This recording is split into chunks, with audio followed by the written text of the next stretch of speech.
এখানে না থাকলে ভালো লাগবে না। আচ্ছা, মোষের ভেতর থাকি দেখি তো আমার ভালো, মানে ওদের সাথে একটা সম্পর্ক আছে, সম্পর্ক হয়ে গেছে। এই ধুলোবালি শান্তি, এরকম মনে হয় না যে ওরা আপনার আত্মীয় স্বজনের মতো? হ্যাঁ, আত্মীয় স্বজনের মতো। আমরা যেমুখ যাচ্ছি ওরা সেমুখ যাচ্ছে, আপনার মুখের ভাষা বুঝতেছে? হ্যাঁ, বুঝতেছি। আচ্ছা, একটা মোষের যখন অসুখ হয় তখন খারাপ লাগে না? হ্যাঁ, খারাপ লাগে। খারাপ তো লাগবে, আমরা যেমন ছোলের মতন মানুষ করেছি, তো ওরা যদি অসুস্থ হয়ে গেলে আমার তো ভালো খারাপ লাগবে। ওরা আমাদের ভাষা বুঝতে পারে, সেই জন্য ওদের আমরা রাখতে পারি। আর যদি ভাষা না বুঝতে পারতো রাখতে পারতাম না। কিরকম ভাষা বোঝে আপনার? আমরা যে কথা বলবো সে কথাটা ওরা রাখবে। যদি বলি যে ওখানে যাওয়া হবে না, ওরা যাবে না। যাবে না? হ্যাঁ। আচ্ছা, তার মানে এই যে মানুষের খ্যাত নষ্ট করবে না? না, নষ্ট করবে না। নষ্ট করবে না। যখন মনে করেন দেখবে যে লোকজন নাই, তারপরও আগেই যা লাগবে না, আবাদে লাগবে না, অনেক চাষুই করে তারপরে লাগবে যে লোকজন নাই। লোকজন নাই, যদি কেউ একটা চোরের লোক যদি মারে তখন ওরা আবাদে আক্রমণ করবে। মানে ওদের একটা নিজেদের একটা আছে, সংস্কার আছে। সৌজন্যে বেঙ্গল মিশ্র সার। দেশের কৃষি ও কৃষককে নিয়ে এটিএন নিউজের আয়োজন কৃষি ও প্রযুক্তি অনুষ্ঠানে সবাইকে স্বাগত জানাচ্ছি। বাংলাদেশের ব্রহ্মপুত্র যমুনার বিস্তৃত চরে বিভিন্ন রকম কৃষিকাজ হয় এবং তার পাশাপাশি চরে এক শ্রেণী রয়েছে যারা যাযাবর শ্রেণী। এই যাযাবর শ্রেণী গরু, মহিষ, ভেড়া সহ নানা পশু পালন করেন। চরাঞ্চলের অর্থনীতিতে এটা একটা বাড়তি যোগ করে। চরের বিস্তৃত ভূমিতে যে ঘাস জন্মায় সেই ঘাস খেয়ে এই গরু এবং মহিষগুলো লালিত পালিত হয় এবং তাদের দুধ বিক্রি করেই জীবন চলে রাখালদের। আজকের কৃষি ও প্রযুক্তি অনুষ্ঠানে আমরা এই রাখালদের জীবন, তাদের গল্প এবং দেশের অর্থনীতিতে তারা কিভাবে ভূমিকা রাখছেন সেটি তুলে ধরব। পুরোটা সময় জুড়ে আপনাদের সঙ্গে আছি আমি ফেরদৌস রহমান।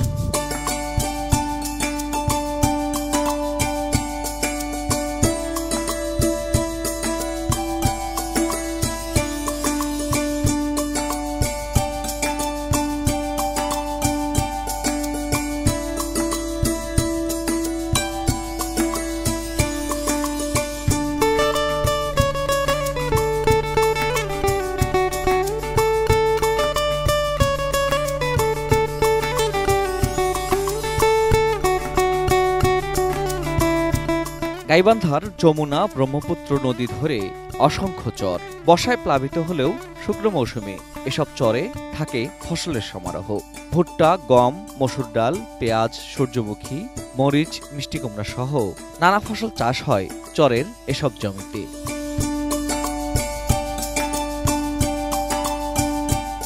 শুধু এই ফসল চাষ নয়, আদিকাল থেকেই চরের মানুষ আরও একটি কৃষির সঙ্গে পরিচিত, তা হলো বিস্তৃত চরে পশুপালন। যমুনার বিস্তীর্ণ চরের জেগে ওঠা মাটিতে একসময় প্রচুর ঘাস জন্মাতো, আর এসব ঘাসের উপর নির্ভর করে চরে পালন করা হতো অসংখ্য গরু মহিষ। চর জুড়ে শত শত বাথানে হাজার হাজার গরু মহিষ থাকত।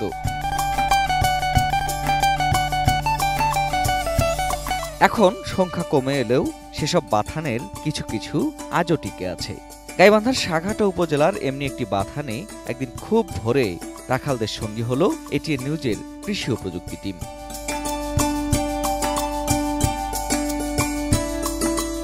খুব সকালে বাথানের মহিষগুলোর দুধ সংগ্রহের মধ্য দিয়ে শুরু হয় রাখালদের দিন। এই দুধ সংগ্রহ করতে গিয়ে মহিষকে বাঁধতে হয় না, নাম ধরে ডেকে এনে সংগ্রহ করা হয় দুধ। মানুষ আর প্রাণীতে এ যেন এক অদ্ভুত মেলবন্ধন।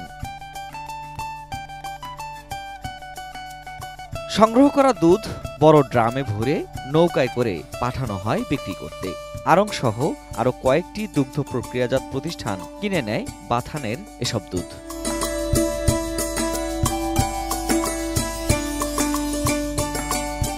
দুধ সংগ্রহের পর খেতে দেওয়া হয় মহিষদের। খাওয়া শেষে চরে চড়ে বেড়ানোর জন্য বের হয় মহিষের পাল, সঙ্গে মহিষের রাখালরা। দল বেঁধে এসব মহিষের পাল যখন চরের মধ্যে হাঁটে তখন এক অভূতপূর্ব দৃশ্যের অবতারণা হয়।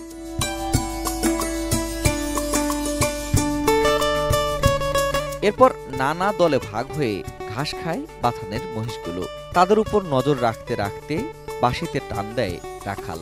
চরে দুপুরে মোহনীয় হয়ে বাজে সেই বাঁশির সুর।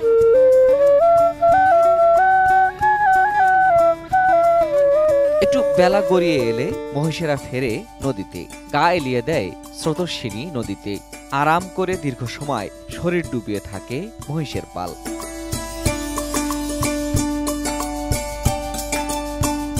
বেলা কিছুটা নেমে এলে আবারও চরে চড়তে বের হয় মহিষের পাল। পশু আর মানুষের বন্ধুত্বে এক একটি দিন পার হয় বাথানে। সন্ধ্যার আগে আবারও ফেরে মহিষ। এখন চরগুলোতে কৃষির বিস্তারের ফলে কমে আসছে প্রাকৃতিক ঘাস, তাই এই বাথানগুলো এখন আর পুরোপুরি প্রকৃতির উপরে নির্ভরশীল নয়। নানা রকম খাবার কেনার পাশাপাশি চরে যে ঘাস জন্মায়, এসব ঘাসের বিনিময়েও টাকা দিতে হয় বাথান মালিককে। এরপরও বাথানে পশুপালনের খরচ খামারের তুলনায় নগণ্য। বছর ধরে তাই চর থেকে চরে বাথানে লালন পালন করা হয় হাজার হাজার গরু মহিষ। এসবের গোবর ও উচ্ছিষ্ট আবার কারো কারো কর্মসংস্থানেরও ব্যবস্থা করে। বড় কথা হলো, বাথানে যেসব গরু বা মহিষ পালন করা হয় সেগুলোতে ওষুধ বা অ্যান্টিবায়োটিকের ব্যবহার কম, কৃত্রিম খাবারও কম লাগে। তাই বাথানের গরু মহিষের মাংস ও দুধও প্রাকৃতিক।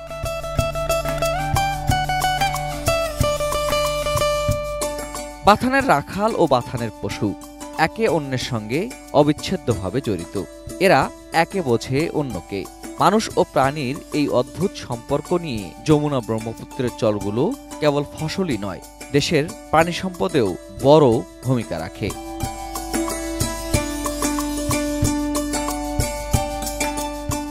দর্শক, আমরা যমুনা ব্রহ্মপুত্রের চরে যাযাবর রাখালদের কথা বলছিলাম, যারা গরু মহিষ পালন করেন এবং চর থেকে চরে তারা গরু মহিষের পাল নিয়ে ঘুরে বেড়ান। তেমনি একজন রাখাল আব্দুল আলিম, তিনি রয়েছেন আমাদের সঙ্গে। আব্দুল আলিম ভাই, কি অবস্থা? ভালো। কতদিন আসছেন এখানে এবং কি? 6-7 মাস হচ্ছে। 6-7 মাস। 6-7 মাসে কতগুলো জায়গা ঘুরলেন এখানে? এখানে 4টা চর ঘুরলাম। এই যে মহিষদেরকে আপনারা নিয়ে বেড়ান, এটা মানে ঘাসে খাওয়ানোর সিস্টেমটা কি? এটা তো এই কাছে ভেতরে ছেড়ে দিয়ে রাখি, ঘুরে বেড়াচ্ছি, মোট চড়াই। আর আর ডেরাই নিয়ে যাই, তা খাওয়াই। এই যে মহিষগুলো আপনাদের আছে, এগুলো তো নামও রাখেন আপনারা? হ্যাঁ, নাম রাখি। যেটা ধরে আছে এর নাম আছে নাকি? হ্যাঁ, এটা নাম লক্ষ্মী। লক্ষ্মী? লক্ষ্মী নাম ধরে ডাকলে কি চলে আসে এগুলা? নাম ধরে ডাকলে তো চলে আসি, তা আমাদের কথা শুনে ঘুরে আসে। আচ্ছা, আপনাদের মহিষের একটা ব্যাপার হচ্ছে, ওখানে কিছু খুঁটি বাঁধা থাকে, তাই না? হ্যাঁ, এখানে এরা কি বোঝে কার কোনটা খুঁটি? হ্যাঁ, যার খুঁটি সেই জায়গায় দাঁড়াবি সকালবেলা। অন্য জায়গায় দাঁড়াবে না? অন্য জায়গায় দাঁড়াবে, মানে সবারই খুঁটি আলাদা আলাদা? সবার খুঁটিতে যাবে, যে যার খুঁটিতে যাই যাবে। যেটি থাকে হ্যাঁ, ওখানে যায়, তাই মনে করে হাতিরাম থাক, তাই সেখানে যায় থাকবে। আচ্ছা, যে আপনাদের যে মহিষগুলো দাঁড়া আছে, এক এক দলে দলে দাঁড়া আছে, এইভাবে থাকে কেন এরা? যার মনে করে যে যার সাথে যেটা মিল আছে সেটাই থাকে।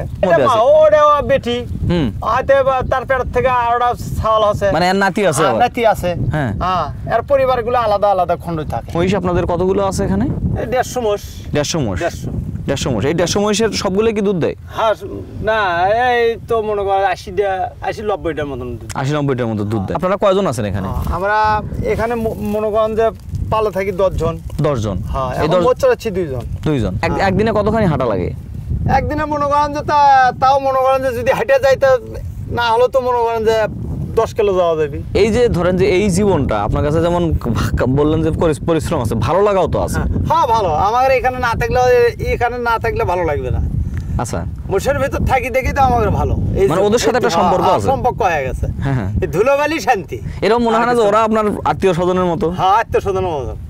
আমরা যেমুখ যাচ্ছি ওরা সেমুখ যাচ্ছে। আপনার মুখের ভাষা বুঝতেছে? হ্যাঁ, বুঝতেছি। আচ্ছা, একটা মোষের যখন অসুখ হয় তখন খারাপ লাগে না? হ্যাঁ, খারাপ লাগে। খারাপ তো লাগবে, আমরা যেমন ছেলের মতন মানুষ করেছি, তো ওরা যদি অসুস্থ হয়ে গেলে আমার তো ভালো খারাপ লাগবে। দর্শক, আমরা কথা বললাম একজন রাখাল আব্দুল আলিমের সঙ্গে, যিনি 5 বছর যাবত এই পালটির সঙ্গে আছেন। এরকম তাদের জীবনটাই এমন যে তারা পশু বা মহিষ লালন পালন করেন, এই মহিষের সঙ্গেই তাদের আর্থিক সম্পর্ক, এগুলো নিয়েই তারা চলেন। আমরা আরও একজন রাখালের সঙ্গে কথা বলবো, আমরা এদের জীবন তুলে ধরার চেষ্টা করবো কিছুটা।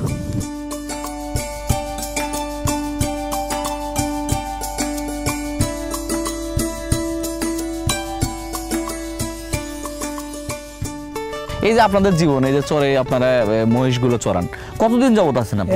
ভাই, দেশ স্বাধীনের বহুত আগে থেকে, আমাদের তার দাদার আমল থেকে এই ব্যবসা আপনাদের। আচ্ছা, এই ব্যবসাটা আপনি নিজে মহিষদের সাথে কতদিন? আমি নিজে তাও তো 20 বছর হবে। 20 বছর হবে। আচ্ছা, এদের সাথে চলাফেরা, মহিষের সাথে আপনাদের সম্পর্ক কেমনে চলে আপনাদের জীবনগুলো? ওরা আমাদের ভাষা বুঝতে পারে, সেই জন্য ওদের আমরা রাখতে পারি। আর যদি ভাষা না বুঝতে পারতো রাখতে পারতাম না। কিরকম ভাষা বোঝে আপনার? আমরা যে কথা বলবো সে কথাটা ওরা রাখবে। যদি বলি যে ওখানে যাওয়া হবে না, ওরা যাবে না। যাবে না? হ্যাঁ। আচ্ছা, তার মানে এই যে মানুষের খ্যাত নষ্ট করবে না? না, নষ্ট করবে না। নষ্ট করবে না। আচ্ছা, যখন মনে করেন দেখবে যে লোকজন নাই, তারপরও আগেই যা লাগবে না, আবাদে লাগবে না। হ্যাঁ, অনেক চাষুই করে তারপরে লাগবে যে লোকজন নাই। লোকজন নাই। যদি কেউ একটা চোরের লোক যদি মারে, তখন ওরা আবাদে আক্রমণ করবে। মানে ওদের একটা নিজেদের একটা আছে, সংস্কার আছে। কতদিন পর পর বাচ্চা হয় মহিষের? 10 মাস 10 দিন পর। 10 মাস 10 দিন। আচ্ছা, আর একটা বাচ্চা কতদিন রাখেন আপনারা? আমরা 3 মাস 4 মাস বন্ধু পালি। 3 মাস 4 মাস পর্যন্ত, তারপর বিক্রি করে দিই। বিক্রি করে দেয়। আর এর মধ্যে যেগুলো গাভী হয় সেগুলা সেগুলোও থাকে। মানে বকনা বাছুরগুলো রাখেন না? বকনাগুলো বেশি, যে আমরা একটু দুধের আশা করি। যে 4 মাসের বয়সে বাচ্চাকে বেচলে তাহলে 2 বেলা পানাইতে পারবো, সেই দুধটা একটু বেচতে পারবো। আর বাচ্চা থাকলে তো বেচতে পারবো না। আচ্ছা, বাচ্চাই খাবে, সেই জন্য আমরা 4 মাসে বাচ্চাই বেশি। আপনার পালে প্রতিদিন দুধ কতগুলো হয় করে? 6-7 মণ করে হয়। 6-7 মণ। হ্যাঁ। এই দুধগুলো কারা নিয়ে যায়? এই দুধ মেল আছে, ওই যে বিরাট মেল আছে, এলে মেলে দিয়ে তারপরে ঢাকায় চলে যায়। ঢাকায় চলে যায়? ঢাকায় যায়, ওখানে ওরা ব্যবসা করে। ব্যবসা করে। তা আপনাদের সাথে তাদের চুক্তি কি রকম? মানে প্রতিদিনের টাকা প্রতিদিন না, দেয়? সপ্তাহে। আচ্ছা, আজকে সোমবার করে টাকা। হ্যাঁ। এই যে মালিকানার কথা বলতেছিলেন, যে আপনার জ্যৈষ্ঠ মাসের ব্যাপারটা একটু শুনি। জ্যৈষ্ঠ মাসে কি হয়েছে? ওইটা কি আপনার হলো যে 10 টাকা আপনি উনি খিলাইতেছে, ধরেন নরেশ খিলাইতেছে, সেই 10 টাকা আপনাকে ওই টাইমে দিতে হবে। তার আগেও দিতে পারবেন, আর না দিতে পারলে ওই টাইমে দিয়ে হিসাব করে যে কয় টাকা খাইলো। আমাদের প্রতিটা মাসের প্রতি টাকা হিসাব হবে। যে এই চর কিনছি, মনে করেন টাকা দিয়ে কিনছে 2 লাখ টাকা হইলে ওই কয়েকটা মাসে পর টাকাটা ইনভেস্ট করবো, ভাগ করে দেবে। ভাগ করে দেবো। সেই হিসাবে মনে করেন যার কাছে যে কয় টাকা পাবে তাকে সেই কয় টাকা দিয়ে যেতে হবে। এখন কি আগের মতো পাল আছে নাকি কমে যাচ্ছে দিনকে দিন? বেশি হয়েছে। এখান থেকে যাবেন খালি নদী এলাকাতে খালি পাল খালি পাল। বাড়ার কারণটা কি? বারণ মনে করেন যারা কিছু কিছু লোক কাজ করতেছিল, ওরা মোষ কিনছে, পাল দিতেছে, ওই মহব্বত ছাড়তে পারতেছে না। আর যারা পুরানা ছিল ওরা কেউ কেউ উঠে গেছে। তো সব মিলে ধরেন আমি তো বলি, এখানে মনে করেন যে বাথান কি ধরেন এই এখান থেকে সারিয়াকান্দি পর্যন্ত কতগুলো বাথান হবে? 100-200? হ্যাঁ, বেশি হবে। আবার গরুর পালও আছে? গরুর পাল আছে। এইভাবেই চলছে আপনাদের? এইভাবে জীবনটা চলছে। দর্শক, আমরা ব্রহ্মপুত্র নদের চর থেকে চরে ঘুরছি। এইসব চরে অসংখ্য মহিষের পাল ঘুরে বেড়ায়, গরু মহিষ এরকম বাথান বলা হয় এগুলোকে। এই বাথানের একজন করে মালিক থাকেন, যার তত্ত্বাবধানে এই রাখালরা থাকেন এবং সেই সঙ্গে এই মহিষগুলো থাকেন। সার্বিক খরচগুলো তিনি বহন করেন। তার কাছে আমরা শুনি যে এই যাযাবর জীবন বা এই রাখাল জীবন তাদের অভিজ্ঞতা কেমন। আমাদের সঙ্গে আছেন নরেশ কুমার ঘোষ, আমরা তার সঙ্গে একটু কথা বলি। নরেশ দা, কেমন আছেন? আছি দাদা, ভালো। আচ্ছা নরেশ দা, আপনাদের জীবনটা একটু ভিন্ন। সেটা হচ্ছে যে আপনাদের জীবন হলো পশুর সঙ্গে। হ্যাঁ, পশুর সঙ্গে আমাদের এখন জন্মই এখন এর সাথেই। আচ্ছা, মার বেড়াতে পুরে নাগাদি এই অবস্থায় আমরা চলি। বাপদাদারাও তাই করে গেছে? হ্যাঁ, তাই করে গেছে। বাপদাদা তাই করে গেছে? হ্যাঁ, তাই করে গেছে। আচ্ছা নরেশ দা, একটা কথা বলতেছিলেন যে মহিষ আপনার আছে মনে হয় 150? হ্যাঁ, 150 নাই, 150 কম আছে। বাছুর সহ 140টার মতন আছে। 140টার মতো? 140। আর কিছু বাছুর তো বিক্রি করে দিয়েছেন? বিক্রি করি, বছর সাল 50-60 যা হয় সম্পূর্ণ বেঁচে দিই। আর দেশের অবস্থা ভালো না, খাদ্যের দাম বেশি। হ্যাঁ, অত আর পাল বড় করা যায় না। আগে কি আরো বড় পাল ছিল? আমার আরো বেশি ছিল। আমি এবারকে 40টা বিক্রি করলাম। ধরেন আপনি আপনার বাপকে দেখছেন, তাদের আমলে আর এখনকার আমলে দুটো মিলে কেমন? এই যে আপনাদের যে পেশা পরিবর্তন হয় না, কিন্তু পেশার ধরনটা তো বদলে গেছে। কিন্তু ইনকাম আগের চেয়ে বেশি হয়েছে, কিন্তু ইদারিং নাই। আর আগে বাপের আমলে কষ্টও গেছে, তখন খাদ্য পাওয়া গেছে। মানে তখন খাদ্য মানে ওইরকম কিনে নিয়ে এসে খাওয়ান লাগে না? না না, তখন জনগণ এত ছিল না। তখন মাঠে ঘাস থাকছে, মাঠ ভাঙেনি ভাই। এখন কষ্ট খুব। আচ্ছা, কষ্টের মধ্যে কি কি বললেন? যে ফিডের দাম খুব? ফিটের দাম বেশি, গুড়ের দাম বেশি, ভুসির দাম বেশি। আচ্ছা, আপনার তারপরে ভুট্টার দাম বেশি। ভুট্টার দাম বেশি? মানে এগুলো তো কিছু কিনে খাওয়াতে হবে আপনাদের? সব কিনে খাওয়ান লাগে। খালি কিনে খাওয়ানোর কথা বলছেন? না, তারপর কিছুটা তো ছাড় আছে। ধরেন আপনি যদি খামারে যদি এই মোষটা পালতেন, তখন তো সব সময় বেঁধে রেখে সব সময় রাখলে তখন ওটা হচ্ছিল অল্প জিনিস, তখন হয়তো কামলা বেট কম লাগে। এখন হয়তো 6টা-7টা কামলা, হ্যাঁ, বেতন দিয়ে খাওয়া দিয়ে। আপনি কয়জন রাখছেন কামলা? 7 জন। এদের বেতন গড়ে কত করে? গড় দিয়ে 15,000 করে আছে। 15,000-এর নিচে কারো বেতন নেই? তারপরে খানা পিনা দিতে হচ্ছে, খাওয়া, কাপড় ধরি, মোবাইল খরচ, হাবি জাবি সব দেওয়া লাগে। সব দেওয়া লাগে। আবার ছুটিতেও তারা যায়? ছুটিও মাসে 5 দিন করে। আচ্ছা, এখন যে এই চরটা আছেন, এখানে আপনি কতদিন অবস্থান করতেছেন? এটি প্রায় 3 মাস। 3 মাস অবস্থান করতেছেন। বাড়ি হচ্ছে আপনার সোনাতলা? বাড়ি সোনাতলা। বাড়ি সোনাতলা। সোনাতলা। আর এখানে আপনার সম্পর্ক নাকি সানন্দবাড়ি পর্যন্ত? সানন্দবাড়ি বাংলাদেশের যে কোনো জায়গায় ঘাস, সেখানেই আমরা। সেখানেই আমরা। ঘাসওয়ালাদের সাথে আপনাদের চুক্তিটা কিরকম হয়? মাঠ কিনে নেওয়া লাগে। হয়তো 2 লাখ 3 লাখ একটা আচ্ছা। ডিট করে নিই, ফিট করে নেন। আমরা এতদিন থাকবো। হ্যাঁ, এই এই যে এই মাঠটা নেওয়া আছে প্রায় গোয়াতে প্রায় 3 লাখ টাকা মতো, 3 লাখ টাকার মতো। আর 2 মাস হলো আছে। 2 মাস হলো আসছেন। এই মাঠটা খাইলে আবার আরেকটা মাঠে যাবেন। আর একটা মাঠ ওই যে নদীর ওই পাশে আছে, ওটা হ্যাঁ। যাব, ওটা চলে যাবেন, ওটা খয় আবার যখন বন্যা আসবে তখন আবার এই পারে দিকে আসবে। এই পারে আসবেন। হ্যাঁ। আচ্ছা, তো আবার যখন যে বোরো ধান নাকি কাটে তখন নাকি আবার আপনারা আরেক বোরো ধানের জমিতে চলে যান? সেটা তখন ইরি ধান, ইরি ধান। তখন আমরা ভিতরে ঢুকে যাই, তখন এলে বন্যা হয়ে যায়। নদীতে তখন পানি থাকে। হ্যাঁ, নদীতে মহিষ তো আসলে বাড়িতে এরকম- রাখবেন এরকম উপায় তো থাকে না। না না না, তখন কি এটা সব 12 মাস বাইরে থাকে। 12 মাস বাইরে থাকে। আচ্ছা। এখন এই যে ইরি পুরজেট ফাঁকা হয়ে গেলে ধান গাড়লো, হুম। আর তারপরে আমরা ইরি ভি ফাঁকা হলো, ওটা 2-3 মাস ওখানে আবার আমরা ফ্রি খাই। আর আচ্ছা, প্রতিদিন দুধ তো বিক্রি হয় নাকি? দুধ বিক্রি করি আচ্ছা, কিরকম? 4-5 মণ বিক্রি করি। 4-5 মণ বিক্রি হয়।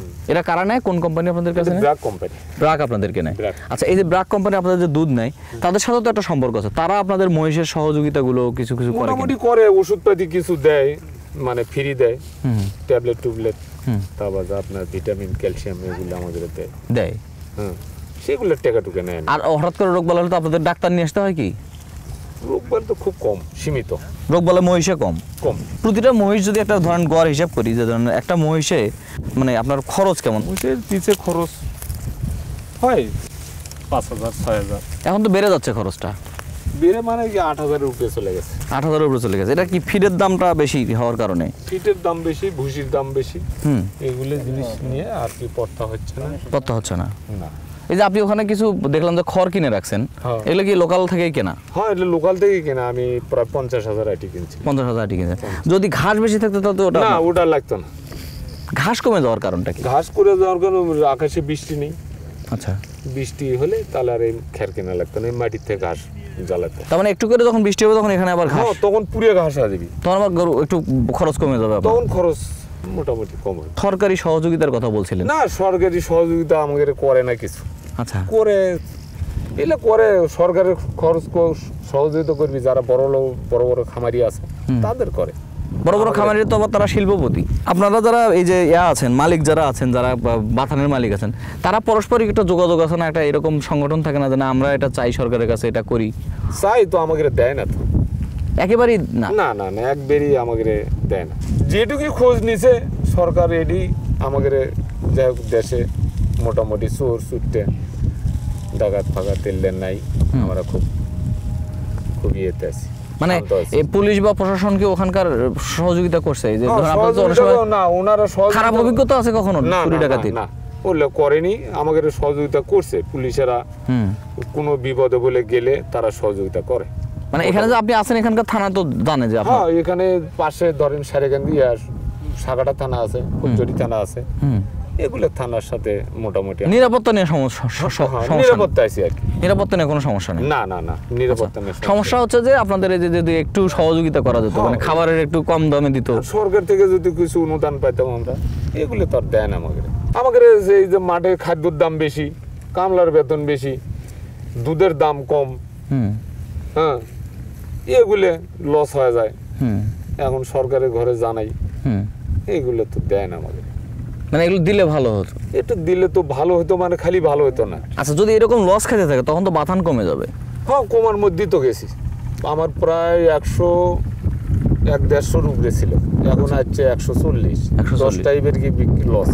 আচ্ছা, কষ্ট হলেও শান্তি আছে কিনা? কষ্ট হোক, কিন্তু তারপর কষ্ট হলো শান্তি আছে, যে শান্তি নাই বলে কোনো কিছু তা না, আছে। নরেশ দা, অনেক ধন্যবাদ, আপনি ভালো থাকবেন। আচ্ছা, ঠিক আছে, সরকারে যদি আমাদের কিছু হেল্প করে, কিছু দেয়, তাহলে কিছুটা উপকার হয়। উপকার হবে মানে সুন্দর উপকার হবে। অনেক ধন্যবাদ। আচ্ছা।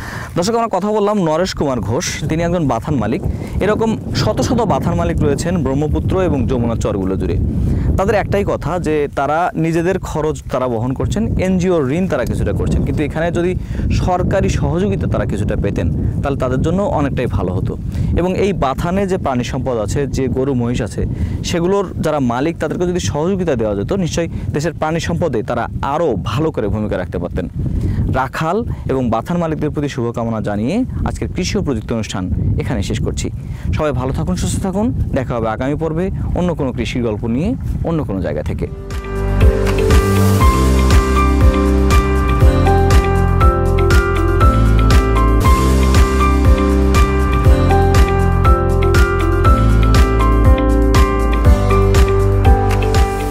সৌজন্যে বেঙ্গল মিশ্র সার।